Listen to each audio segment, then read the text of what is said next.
Hello. Can you all hear me? Yeah? Well, hello and welcome to this lecture of the Irvington Historical Society. I'm so thrilled to see all of your faces. It's been a very long pandemic. We've just started to have more in-person events, so it's really exciting to see the appetite for them. That's wonderful news.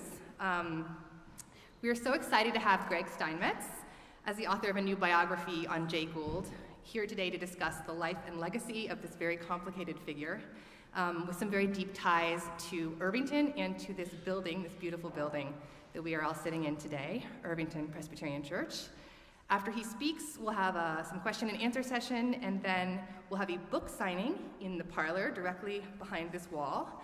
And that will be thanks to our very good friends at Transom Bookshop.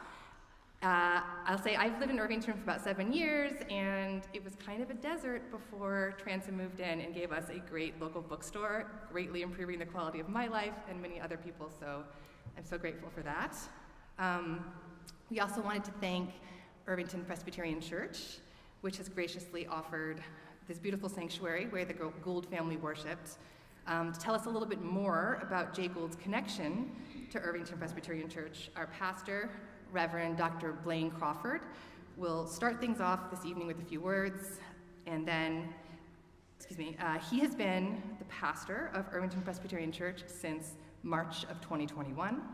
He's originally from Kansas, and he previously served churches in Rochester, New York, and Flushing, Queens.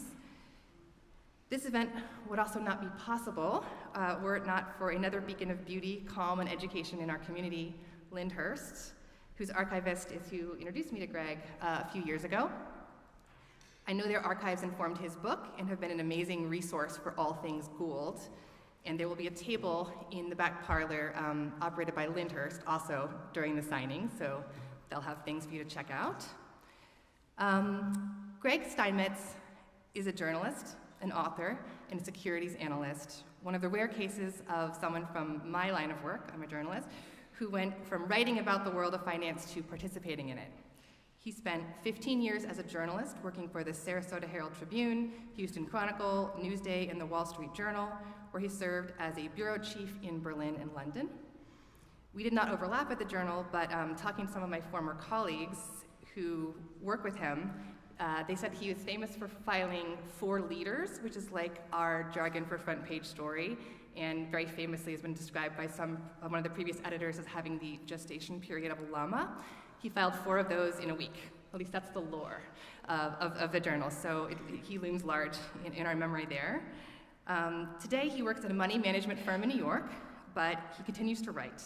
His first book, The Richest Man Who Ever Lived, The Life and Times of Jacob Fugger, was heralded by Andrew Ross Sorkin as one of the best books of 2015. His second book, the one that brings us here today, American Rascal, How Jay Gould Built Wall Street's Biggest Fortune, was published by Simon & Schuster a few months ago and touted as lively, succinct, and altogether admirable by the Wall Street Journal. He holds a bachelor's degree in German and history from Colgate University and a master's degree from the Medill School of Journalism at Northwestern University. We are thrilled to welcome Mr. Greg Steinmetz, but first, Reverend Crawford.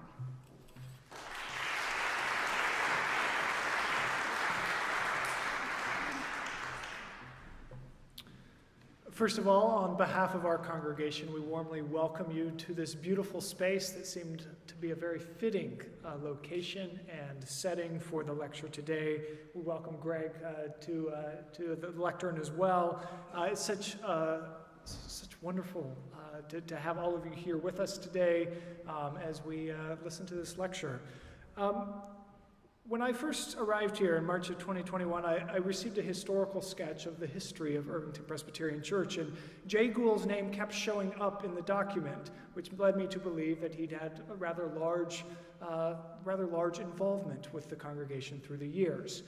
Actually digging into the historical records, though, have muddied those waters for me a little bit. Maybe they didn't want his name on some of those early documents when they were putting those together. Maybe it just grew over time about what his actual contributions to this congregation were. So I can tell you what we do know, I think definitively, is that the area of land that sits just to my right, at kind of the parking lot, and you'll see a big house that kind of sits at the back. That's the manse where my wife and my family live. That piece of land, Jay Gould once bought and then donated to the church for a very, very, very small amount of money, $1, maybe something like that. We do know Jay Gould did that for this congregation. And it kind of creates this beautiful space that helped this congregation reimagine how we might use our grounds here. We do know that Gould's family was involved in many of the plantings, original plantings around that time, 1900, that are on our grounds here. As far as everything else, I'll leave that up to Greg to kind of discern whether or not how much of that we should take with a grain of salt, how much of that is folklore, and how much of that is actually based in fact. So Irvington Presbyterian, again, welcomes you warmly here. We're so glad to have you in the sanctuary and online. And now I'll turn it over to Greg.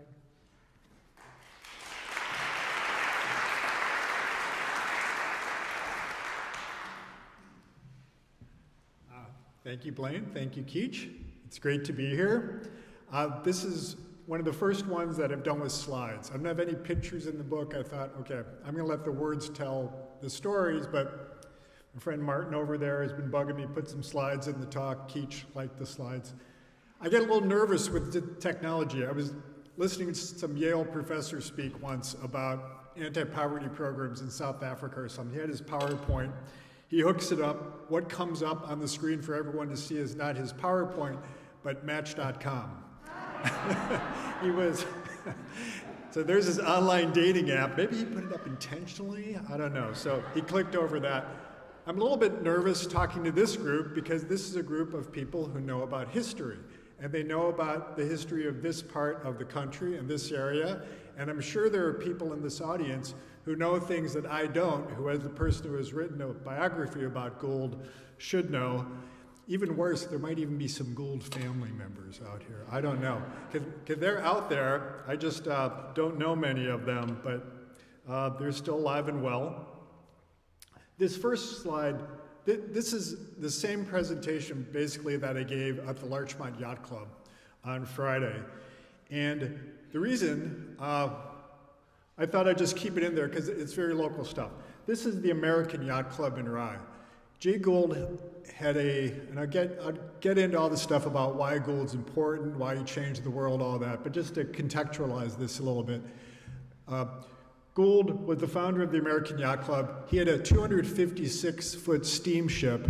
He wanted to join the New York Yacht Club. They wouldn't let him in because it was robber baron. A lot of people thought he was a bad guy. So he starts his own club.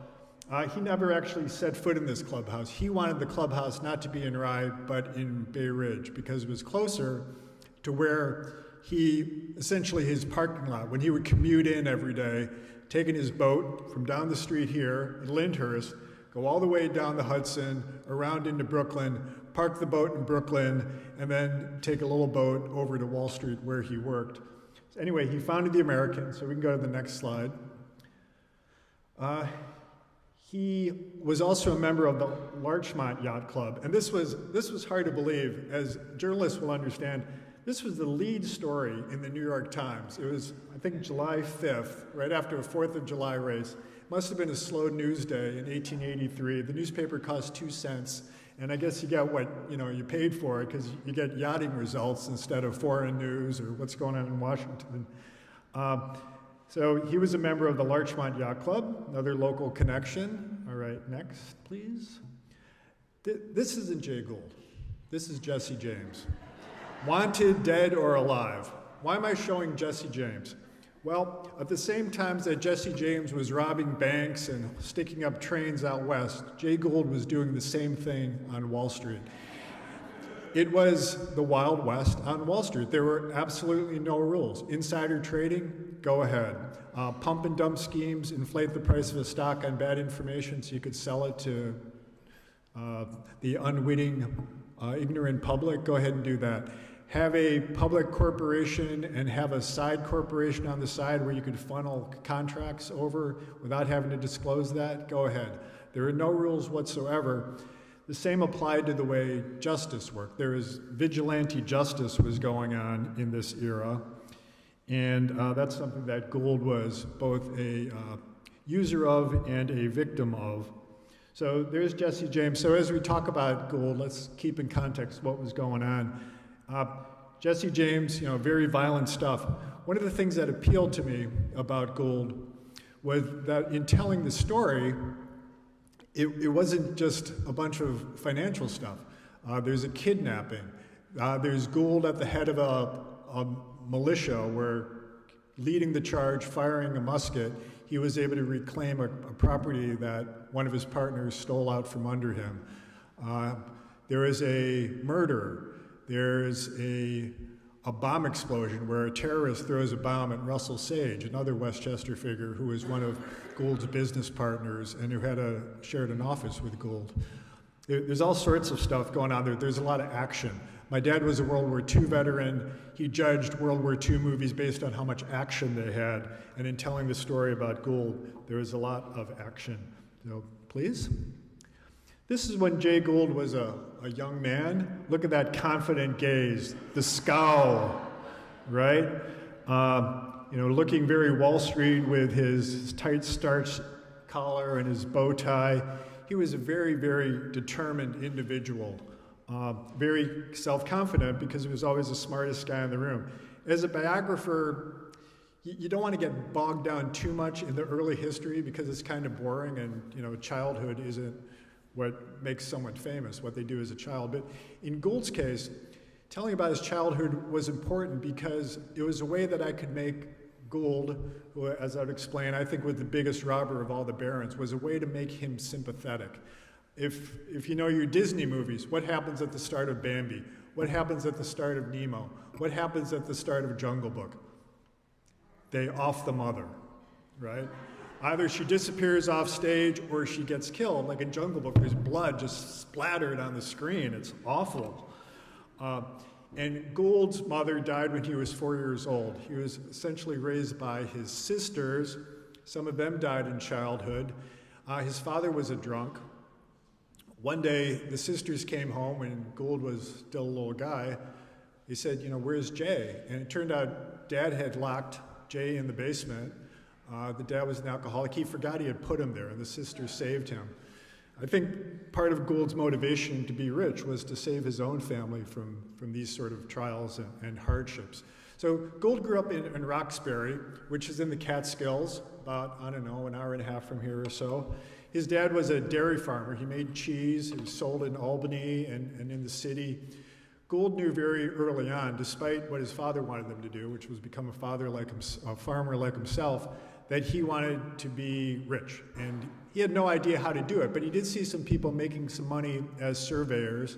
And at the age of 14 or so, he taught himself how to be a surveyor, got some contracts to make maps, traveled all over the Catskills, just regardless of how bad the weather was, how cold it was, making maps. He worked himself so hard that he almost died from typhoid fever. It was some respiratory ailments, some that was bothering him all his life. But he just worked his tail off. He would get up at 4 a.m, and by candlelight would do his homework and then go to his job in the afternoon. And that led him ultimately to the tanning business. Okay, let's go here. Okay, here he is older. A lot of guys had beard in those days. One of my favorite paragraphs in the book is when I point out that 6 U.S. presidents in a row had beards during this time, and that was most of the rest of history. He didn't have beards. You can maybe even tell what the guy had for breakfast looking at what's in the beard there. Okay, so there's beard as an older guy, and then if we go to the next slide, we see something called Pratt's Rocks, which I think is up by Route 23, up in the Catskills. A guy named Zadok Pratt. He was the richest guy in New York before the Civil War. He went on to become a congressman. He founded the Bureau of Statistics. He's quite a guy, but he's very full of himself. And he carved his likeness. He got this guy to carve his likeness into the rocks, which you can see driving down the highway. It's called New York's Mount Rushmore. Gould, Pratt made his money as a tanner. He would take cow hides and using hemlock trees, which had this thing called tannic acid in them, he would boil the acid, throw in the hides, and make stuff for leather for shoes and other things. The trick to being a success in that building is you needed a big hemlock grove. There used to be one in Prattsville, where Zadok was, until he cut them all down. Gould found him another one in the Poconos. He and Gould went there to make sure it was real. Zadok said, yeah, okay, let's do it. And Gould then created what was the biggest tanning plant in the country. But he and Mr. Pratt had a falling out about how to produce this stuff, and Gould had his own ideas. He thought he was smarter than this guy. They had a falling out. Pratt's interest passed to some people in the city, and that's when we had the gunfight of what was called Gouldsboro, where Gould, at the head of this little army, had to seize back his property. The significance of his tanning exploits for this story is it introduced him to Wall Street. Tans would trade in a place in New York City where is now Wall Street. So when Gould was going down to trade hides in this area called the Swamp, he would see what was going on at Wall Street, and he said, I don't know how any of this Wall Street stuff works, but I see a lot of rich people, and I want to be like them. And he gets out of the tanning business, just goes down to Wall Street with what little capital he had, and just started trading, made a lot of mistakes, but he learned a lot. He worked harder than all the other traders. He was more scientific about how he did his research and how he thought about things. And he ends up buying some railroad bonds for 10 cents of the dollar. Everyone else thought they were almost worthless. And he personally takes control of that railroad, nurses it back to health, and not only gets paid 100 cents on the dollar on the bonds, but was able to sell the equity, and that was the basis of a fortune, which he then used to, which he then used to buy the Erie Railroad. The Erie Railroad was one of two railroads that crossed New York. You know, we had the Erie Canal, which would take grain that came down the Great Lakes, would dock in Buffalo, load it onto barges. As soon as the railroads, we all know this, as soon as the railroads came along, it just destroyed the Erie Canal as something worthwhile as a commercial route of transportation. So we had two in New York. We had Vanderbilt's New York Central, which went over to Albany and then came south, and then the Erie Railroad.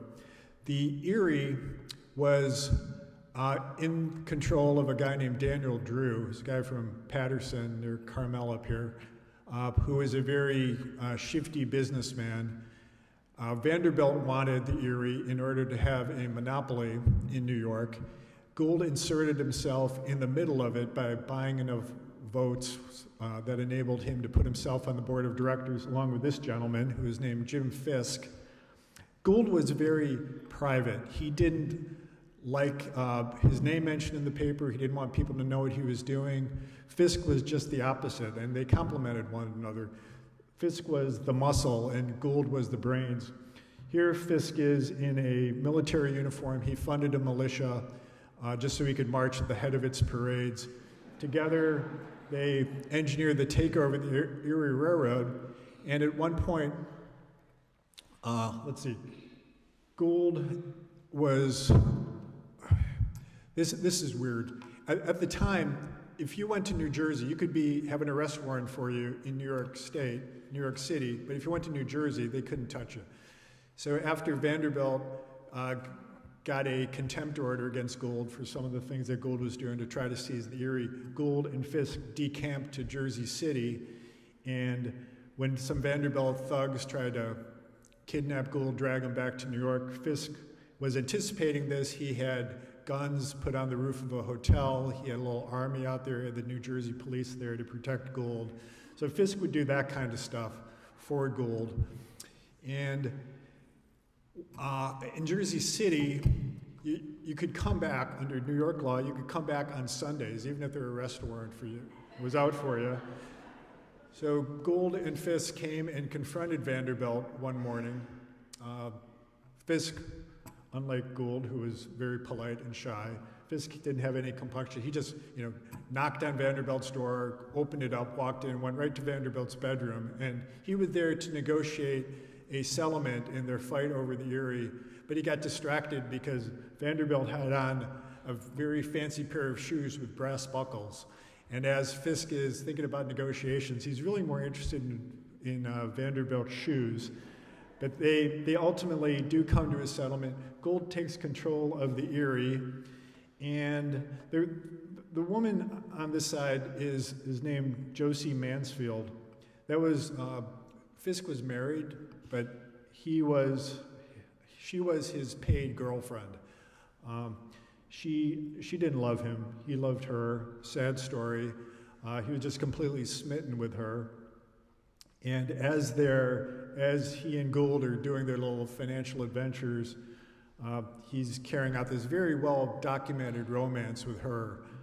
The New York press just loved writing about these people because everything that Fisk did was public. About this time, right after he takes control of the Erie Railroad, he uses it to pull off his greatest caper, which was his attempt to corner the gold market. The U.S. government had a big pile of gold in New York City, and by either buying more gold or releasing some of their gold, they could control the price of gold. The government wanted to drive the price down for some monetary policy reasons. Gould thought, if I can get the government to reverse its policy, make the gold price go up, and if I owned a bunch of gold before it did that, I could make a lot of money. So he thought, well, the way things work in politics is you just bribe people and you can make anything happen, and I have the money, thanks to the Erie Treasury, to bribe President Grant. Well, it turns out President Grant himself was incorruptible, but he was surrounded by a lot of people who were corrupt, including his brother-in-law. Gould got very tight with his brother-in-law. He employed the brother-in-law to lobby Grant to let the gold price go up. He tried to bribe the Secretary of Treasury. That didn't work, but he got the next best thing. The sub-treasurer, the number 2 guy in New York, was on board, and he would relay to Gould government's plans, what they were going to do for gold. So Gould buys as much gold as he possibly can. It all comes to a head on what was called Black Friday in 1869. Gould gets the price to go up with government complicity here, but it wasn't going up enough. So Fisk goes out onto the floor of what was then the gold exchange and starts putting in these phony bids for gold. He says, okay, I will bid 160 cents on the dollar for gold. He was trying to get other people to follow him. The more people who would follow him, the higher the price would go, and at the same time the price was going up. People are buying gold. That allowed Gould to sell it. So Gould was selling as Fisk was buying. It all came to a head when the government said, oh, this is crazy, the gold price is just too high. The government started releasing gold, drove the price down. Gould by that time was safe, but Fisk was left holding the bag. And what happened next was, in order to save Fisk from going to jail for entering into these false contracts, Gould starts bribing judges. Boss Tweed was his business partner. Tweed got a little skim on everything Gould did.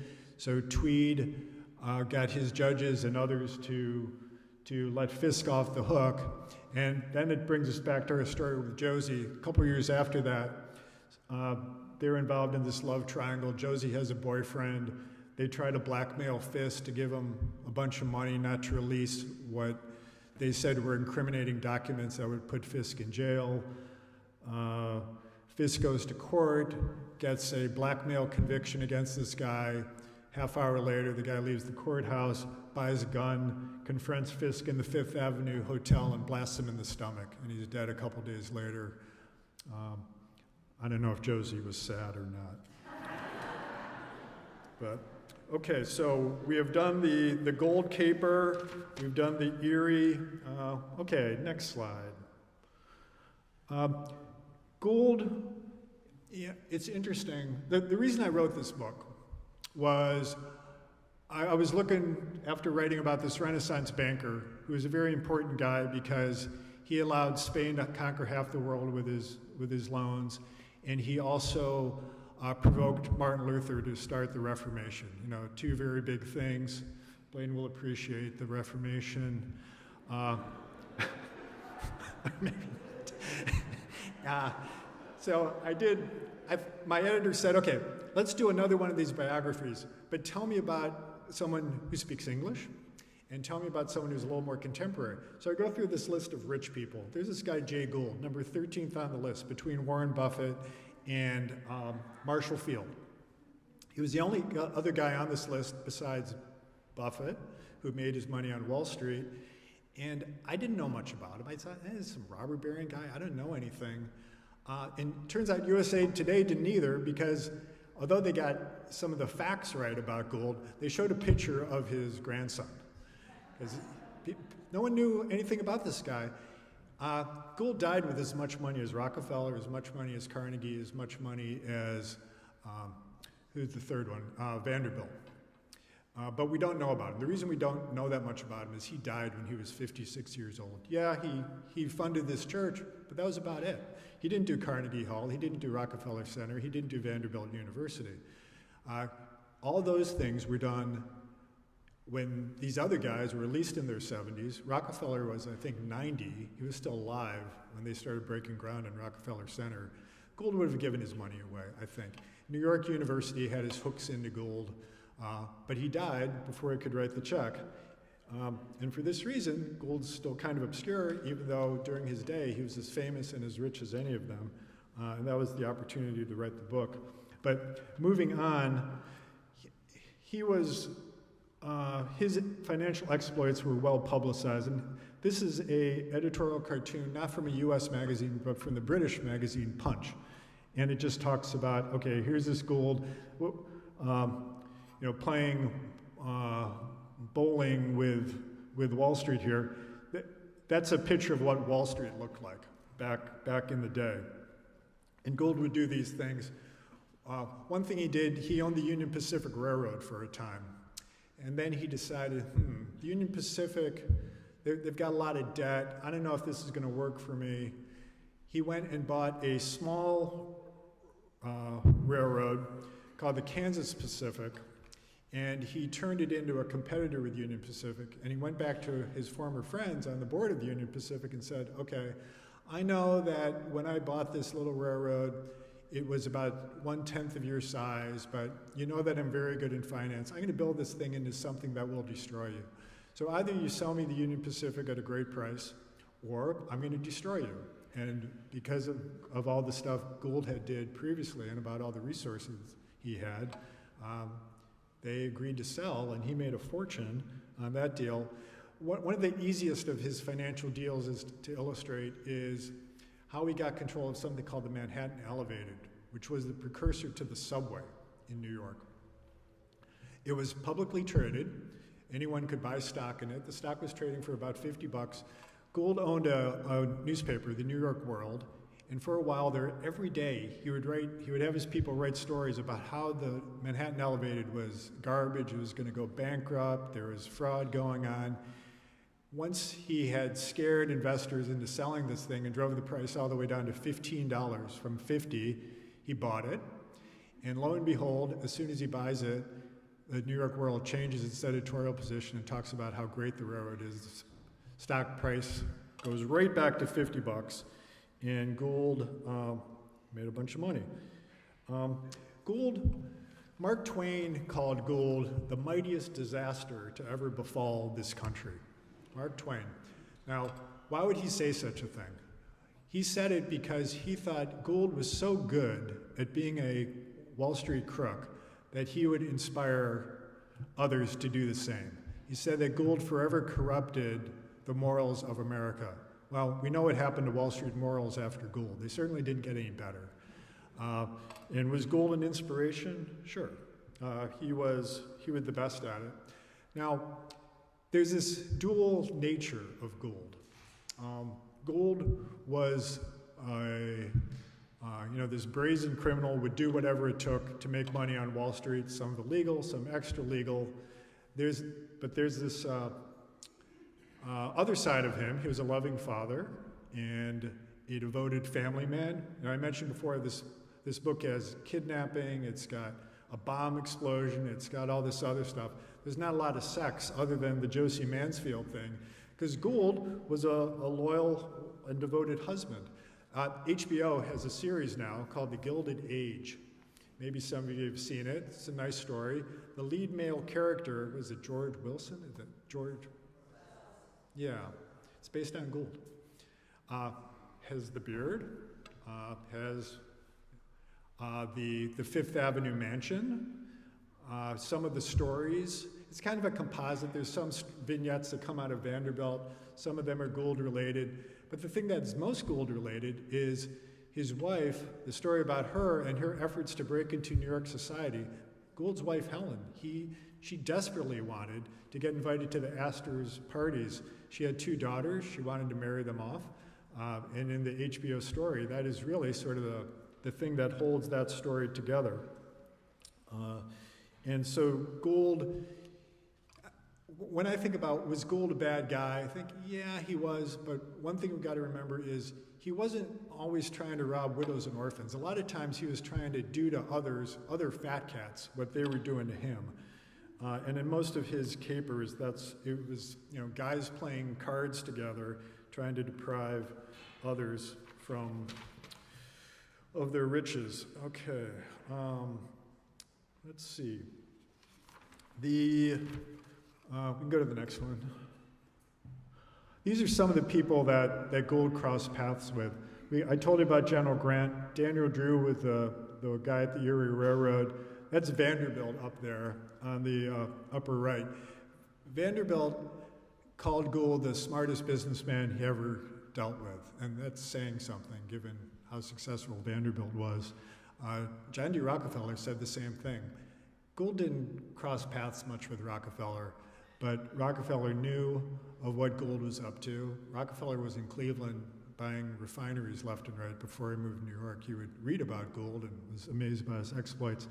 Okay, and we recognize this guy in the bottom there. That's Thomas Edison. When he was a young man, he did some business with Gould. One of the most successful business in America that wasn't a railroad was the Western Union Telegraph Company.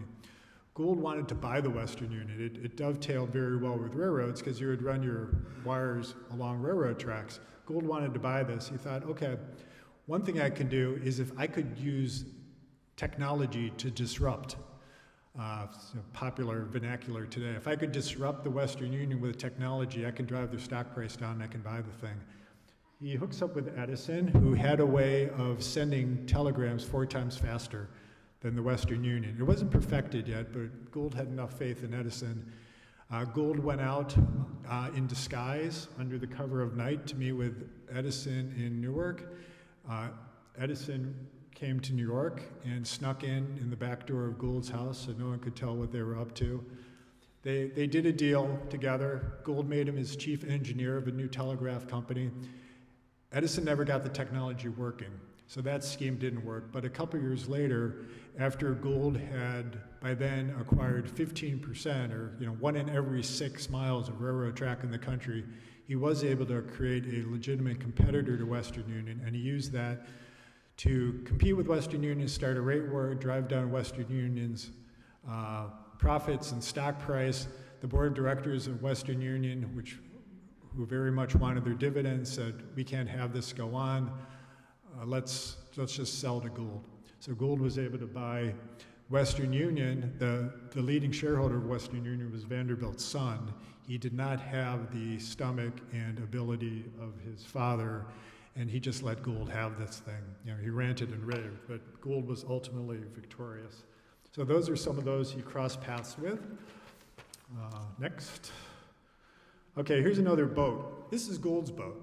This is called the Atalanta. It started at 240 feet. When Gould saw it wasn't big enough. He added another 11 feet. It's a monster. The propeller was 10.5 feet wide. Gould had a staff of 59 people on that thing. He bought it in 1882, I think just to show how rich he was, at a time when he was kind of in a precarious financial situation where he got in over his head on some investments, had a lot of debt, was looking ruin in the eye, and maybe as a show of strength, he went out and got this thing so that people would think he still had it all together. He would commute, as mentioned. You go down from Brooklyn, come up to Lyndhurst, His daughter would come down in a horse-drawn carriage, pick him up at the pier, and drive him, a few blocks up to the house. So that's that boat. And then next slide. Here he is. They would do this crazy race every year from Larchmont up to New London. And I love this, the way the water just crashing on the sides of the boat here. You got these giant boats there wasn't a lot, you didn't have to have flares on the boats in those days. There wasn't a lot of safety precautions. These people are just going nuts. There are these giant boilers on there.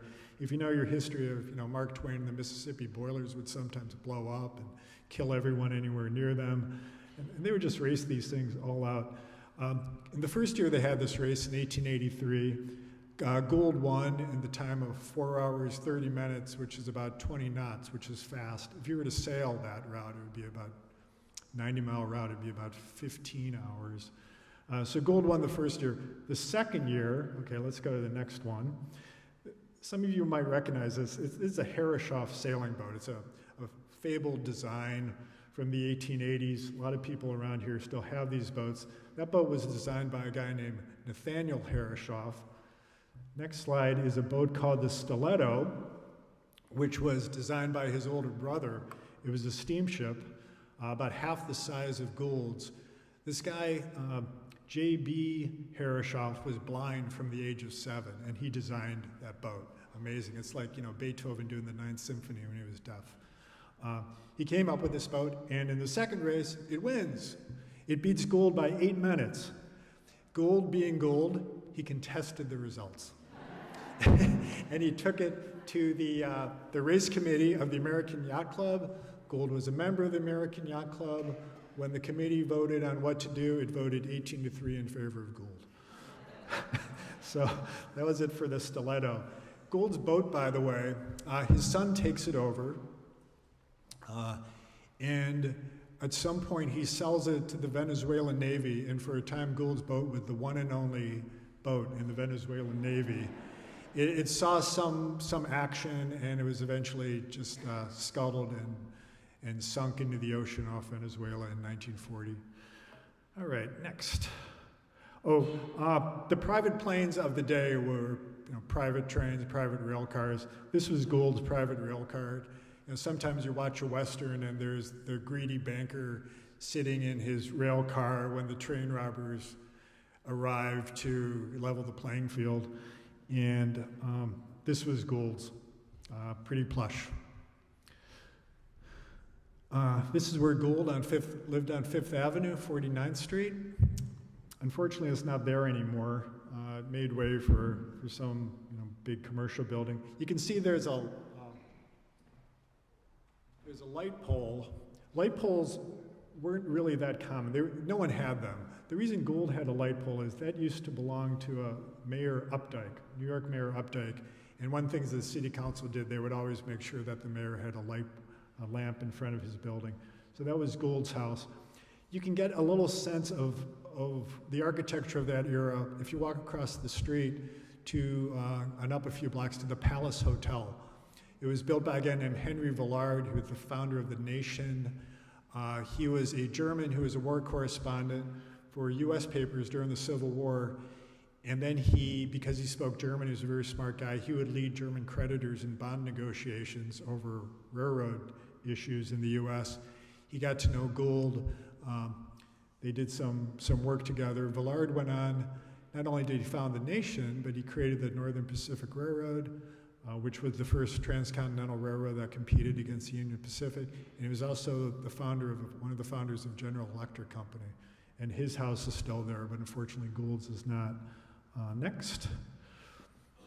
Okay, you should all know this one. How far are we from Linders? 2 blocks? So just up the road a little bit, right? Yeah. So Gould was not the first owner. He was the 3rd owner. He didn't do a lot of changes. He gets there and there's this giant bust of George Washington in the lobby. He kept that. When I toured it, I was interested in his book collections. He had a lot of classics. Gould read a lot of books.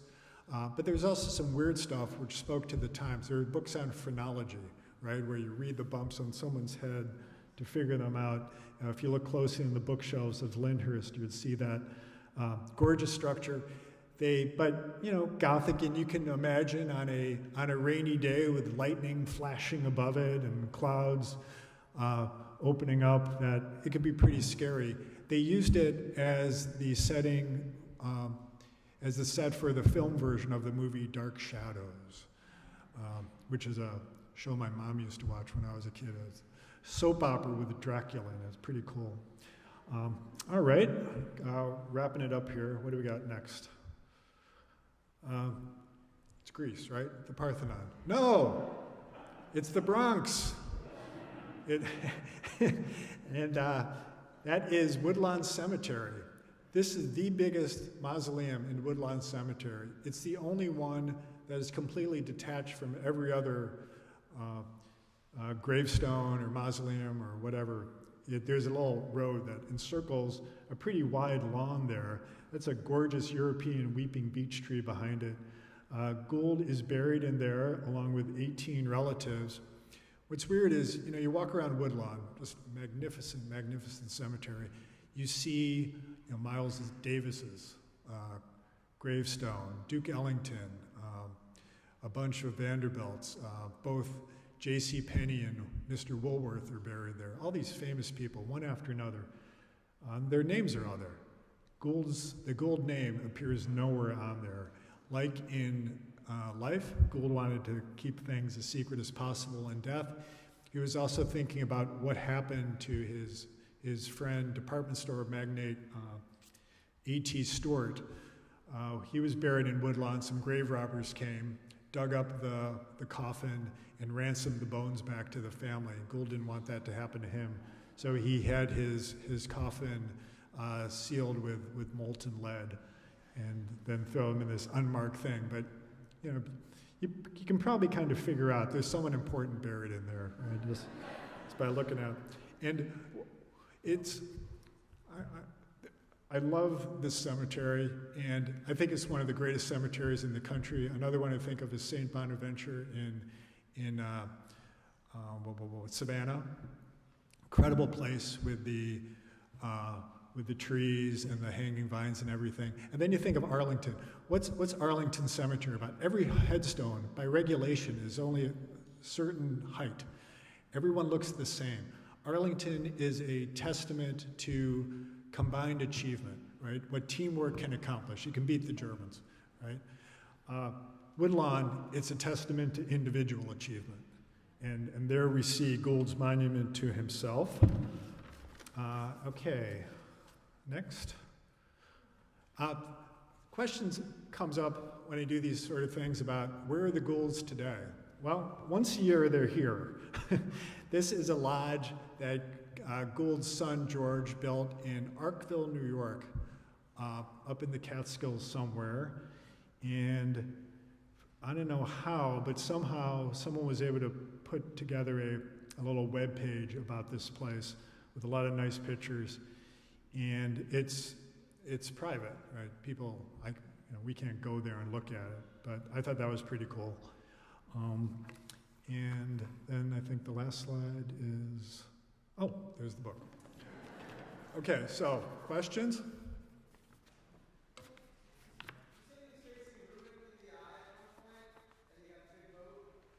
I'm sorry, say that again? Yeah.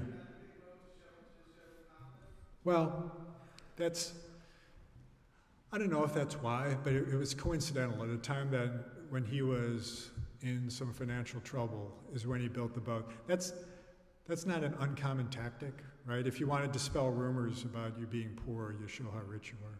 Could you describe it with financial trouble?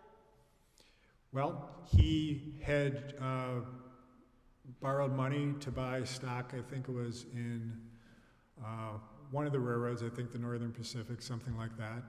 And there were short sellers on the other side pounding the stock. And the stock fell in value, and Gould had to try to pay back loans that were used to buy the stock. And he wasn't, at least not liquid enough. He didn't have ready cash around to pay it back. The way he saved himself was he confronted the people to whom he owed money And he drew up a bankruptcy petition for himself, and he showed it to them. And he said, okay, we can do this two ways. One is you can press this, and I will go bankrupt. And when I go bankrupt, it's going to drive down all of Wall Street. You know that. I'm too big to fail. Essentially, that's what he said. And if you do that, you're going to be hurting yourself. You know, you're going to destroy me, but you're going to be hurting yourself too. Or we can reach a deal, and we can, you know, shake hands and walk away. And that's what happened. Yeah. First of all, thank you for writing the book. I thought it was fantastic. One of the things that struck me at the end was how spectacularly George Gould ran through money that was left to him, and despite the fact that Gould entrusted the business to him. Do you think that there was any indication that it was going to go down like that? No, Gould was just an exceptional talent for business. And to think that your kid will be as exceptional, lightning doesn't strike twice like that. But he did some stupid things. One is, as you mentioned, he squandered a bunch of money. He built the biggest estate in the country. It was out in Jersey. It's now a women's college in Jersey, Georgiana, I think it's called. But he also made a lot of stupid business decisions, and he thought that he was as talented as his dad, but he faced up against some people who really were good, like Averill Harriman's father owned a big railroad, and he just plucked George's feathers. Yeah, but Gould had 6 kids. 2 of them actually knew what they were doing. One of them was this woman, Helen, who was very careful with the money and gave a lot of money away, did a lot of good things. And then another son, Edward, who made money on his own on Wall Street. But George was not the guy, but because he was the oldest. Now, Gould was smart in that he divided his money 6 ways. Vanderbilt did the other thing. He gave 95% of it to his son, William, who he did all right with the money. But that's a sad story of what happened with George. Could you tell us a little bit about the conflict between him and Vanderbilt? What was it? It was basically on that Erie Railroad? Yeah. Well, Vanderbilt was a generation older than Gould, and he underestimated Gould.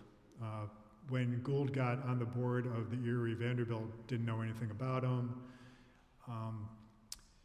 But he learned the hard way that Gould was very smart and able. At one point, Vanderbilt started the price war with the New York Central slashing prices to try to drive the Erie out of business. It got out of hand, and the price went from the equivalent of $1 for a freight car down to giving them away free, 1 penny or something. Gould thought, boy, if I slash rates for the Erie's not going to be around that long, so what can I do? Well, he did slash rates, but he took advantage of those low freight rates to just load up Vanderbilt's boxcars with very cheap freight. And he would ship cattle that came in over the Great Lakes, would load it up onto Vanderbilt's cars in Buffalo and ship them to New York and make a ton of money because he wasn't paying any transportation costs. And when Vanderbilt found out about this, he was very, very angry. Yeah. He died such a young man. What did he die of? Tuberculosis. Yeah. And he, it was a different age, right? And he died around the same time that this guy Koch in Germany discovered that tuberculosis was bacterial, but they didn't know what to do about it. Yeah. I'm working on a story about betrayal and vengeance in Washington, D.C. It has something to do with FDR and some of the characters around him. Yeah. Did Gould have any political aspirations? Because I know Fisk did. Yeah. Not for himself, but what we think, I was talking to Keach about this, what we think he might have done, he was accused of trying to manipulate the 1886 presidential election by using the Western Union which controlled the timing of news stories delivered by the Associated Press, would withhold results from Indiana to give the Republicans more time to stuff the ballot box in Indiana in order to sway the election for this guy, James Blaine, who we've never heard of, so that he could beat Grover Cleveland. And the election really didn't end until not Blaine, but Gould called Cleveland and congratulated him. They just couldn't manufacture enough votes to make it happen. So he said that in a Republican district, he would bribe the Republicans. In a Democratic place, he would bribe the Democrats. He was very open about this. Can you tell us a little of the story of Piermont, why it came into existence? I don't know that one. Do you, Keach? Piermont? The town? There's. No, the pier itself sticking out into the Hudson. Oh, the pier. No, I'm sorry. Way in the back. I was just going to say that Piermont was built because the Erie Railroad was not allowed to go past that point. So they had to stop the train there and put them on boats to get them into New York City. Yeah, that's why I asked if it was the town, right? Yeah. Okay. All right, let's try that now. Who's next? You mentioned militias early in the talk, that both Gould and Fisk had militias, which sounded like personal militias, like we have some of today. Could you say something more about what the purpose of those was between Gould and Fisk? Yeah, the question was they had their personal militias, their little armies that would do things for them. In those days, you're allowed to do stuff like that. If you think about out west, right? The sheriff could only do so much on his own, so he would, deputize everyone who was on his side to make things happen. When Gould took back his tannery, he just gave guns to the workers at the tannery. They supported him because they got their employment from him. But it's interesting, he did it on the advice of counsel. His lawyer said, he went to his lawyer and said, well, what can I do? He says, well, you are the legal owner of this property. That means you can use any violent means necessary to take it back. One thing that was so interesting in my first book is the way the legal system worked is you didn't have a lot of laws, and you didn't have a lot of people trying to enforce the laws. But if you got caught, the punishments were very severe. You would get a hot poker through the cheek, they would cut your hand off. So there wasn't a lot of trial by jury. There's different ways to run a legal system. One is to have very strong deterrence. And vigilante justice was another form of deterrence, and it unburdened the government of having to do everything. Are there any foundations, or is there any remnants of his money around? No foundations, as far as I know. Carnegie Hall is on, what street is it, 56, 7th, something? There's something called Florence Gould Hall on 60th between 5th and Madison. It's in the basement of some high-rise. That's it. And that was not even Gould's kid, it was a daughter-in-law. He contributed to that in the Bronx. Yeah, no, he did some things. He gave some money to Mount Vernon, Washington's birthplace, or not birthplace, where he lived down there, because, I'm sorry, the question was, is there a Gould endowment? Is the Gould family still giving things away? Gould's philanthropic activities. Gould went and visited, took his boat down to Mount Vernon with his family. He saw some construction work going on next door to Mount Vernon. He asked the superintendent what was going on. He said, well, this guy is going to build a tavern on that property. Because Gould's father was an alcoholic, I think this is why Gould was a very strong temperance advocate. And he said, well, we can't have that going on in Mount Vernon, even though George Washington himself was the country's biggest whiskey maker at one time. Gould said, we can't have Mount Vernon have all these drunks carrying on across from this sacred space. So he bought up that property and kept it off the market. There was a yellow fever epidemic in Memphis, again, quietly, on the condition that there be no publicity. He gave money to the relief organization, and he told them, don't ask me for money. I would just keep sending it to tell me to stop. So he wasn't a miser, but he would just give sort of arbitrarily if something caught his interest.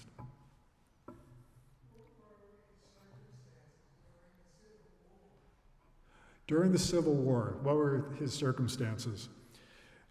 You could buy your way out of service if you paid $300. A lot of people did that. Gould didn't have to do that because you had to be 5'3", and Gould was 5'2", or maybe even shorter. One of the ways the press would attack him is by thinking up new adjectives for being short. They would call him elfin, they would call him diminutive, they would come up with all sorts of names, just drawing to attention at a time when physical strength was really valued in this country as a sign of superiority. They would belittle Gould by talking about how little he was. So he got out of the war. He was doing his thing in the swamp with tanning and some Wall Street stuff at the time. This guy Fisk, the one who was murdered, he was a war profiteer. So he was taking linens, he was getting cotton from the South, running it across enemy lines and smuggling it back to Boston to make uniforms for Union soldiers. But he shouldn't have been doing that. Yeah, the kidnapping, Gould bought enough stock of a little railroad out in Colorado where he could get control of the railroad. The guy who started the railroad didn't want that to happen. He sued. It went to court. The guy who wanted to keep his railroad to delay a court decision that would have gone against him, he kidnapped the judge and kept him holed up in some ranch in Colorado for 3 days until the term of the circuit court expired. And it didn't work because the governor, as soon as he found out about this, he put another judge on a train, filled the train with guys with guns, and justice was served, and Gould got his railroad.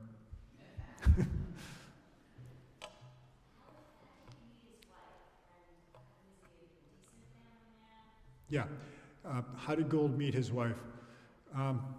Gould was awkward with women and didn't have a lot of history with women other than his sisters. But he was a social climber, and there's a guy named Miller who is the king of the grocery wholesale business in New York. And they lived in the neighborhood where Gould was living in what's now Murray Hill. And the legend is that Gould would see her walking down the sidewalk and just chatted her up. But I think more likely is that through this guy Miller, who was probably an investor with Gould, he got to know her that way. And he was a great family man. And he would come home every night, have dinner with his family, and then he would disappear to his library and read, or go to some hotel bar where there were Wall Street people where you could trade information with, but he would tuck his kids in, and he was a good father.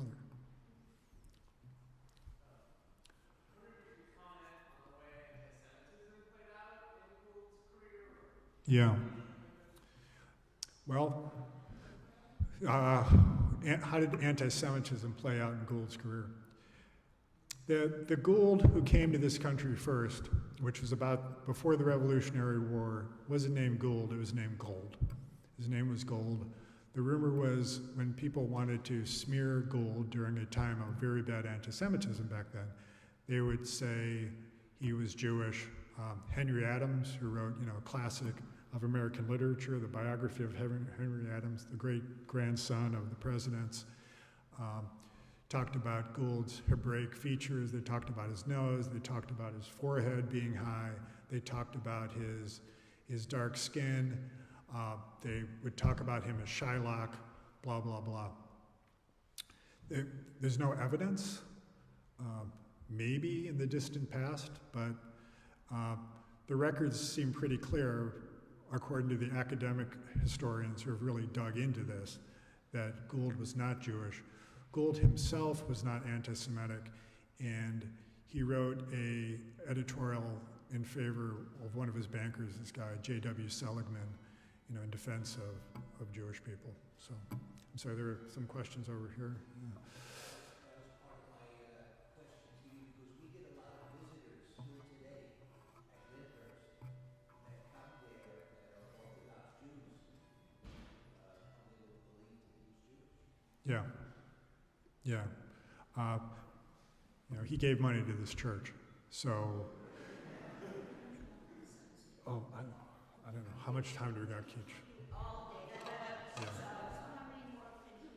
I don't know. How about 3 more? Arbitrary. And I'll be here later if you want to. Yeah, okay. There's a legend within our church here that there was going to be a tavern built on this property. Gould gave the land to avoid that, and the Mount Vernon story may be something that got conflated with that. And so I don't know if we really know the answer fully to that. But it was interesting. Yeah. Mount Vernon, because that's what our information that we pass along indicates why he gave this land. Yeah, question or comment was about how the story about Gould buying the tavern property here to keep it out of the hands of drunks and keeping it safe for the church might have been apocryphal because it sounds very similar to what he did in Mount Vernon. But Gould was always talking about temperance.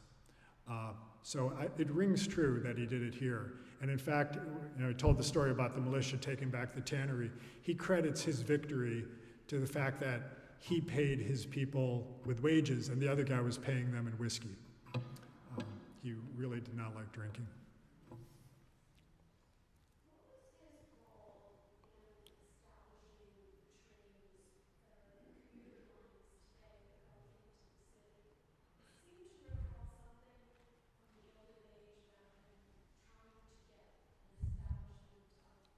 Yeah, that's a Vanderbilt story. Vanderbilt, the question was, did Gould have anything to do with our commuter rails? Well, he did own the Manhattan elevator, which, like I said, was the precursor to the subway. But with the Metro-North lines, those were Vanderbilt lines. And the story that made it into the Gilded Age TV show, Vanderbilt wanted to extend from Grand Central downtown. City Council bought a bunch of stock, and Vanderbilt's railroad gave approval.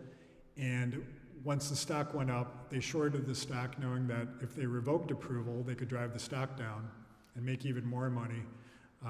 Vanderbilt outsmarted them and bankrupted quite a few council members. And then he did the same thing a year later when Albany tried to do it. And that story, it's told very well on the TV show. Yeah. Yep.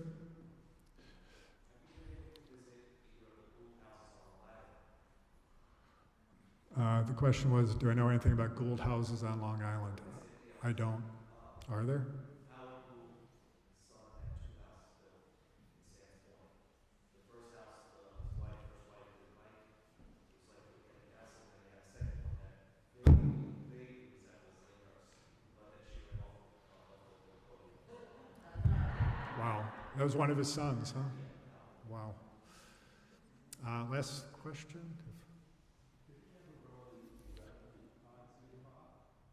Did he have a what? Did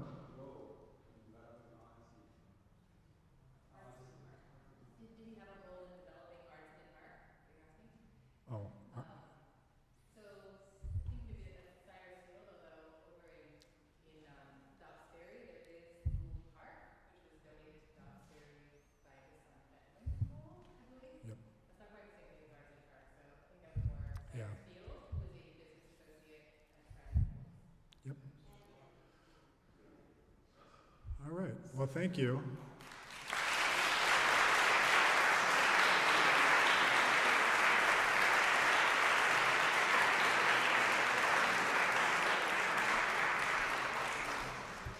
Okay, before you leave, know that there will be a chance to talk more with the author and buy his book and get them signed, and it's in the back here. Also, I want to announce our next program, which will be February 12th. It will be a Zoom, so you will not have trouble parking. And that will be a wonderful program by Eric Weselberg, and it weaves in the authorship of the Headless Horseman and that whole myth with the American Revolution, from which he drew his inspiration. And it's a fascinating subject that he's done a lot of research on. I also want to mention two other things before you throw me off the stage. One of them is, most importantly, please become members.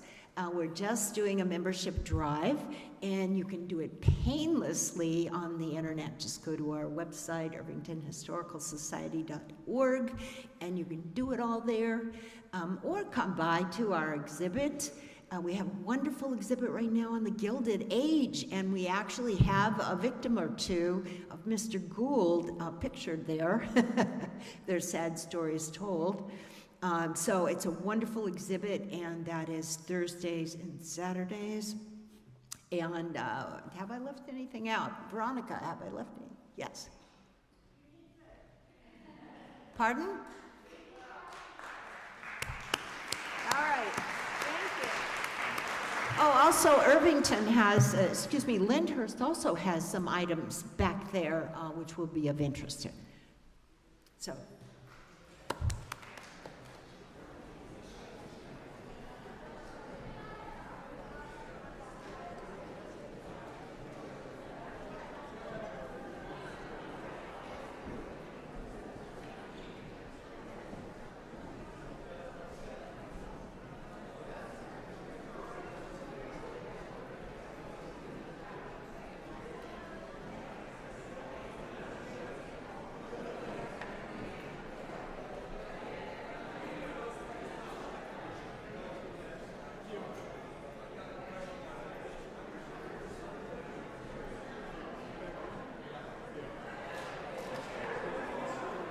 Yeah.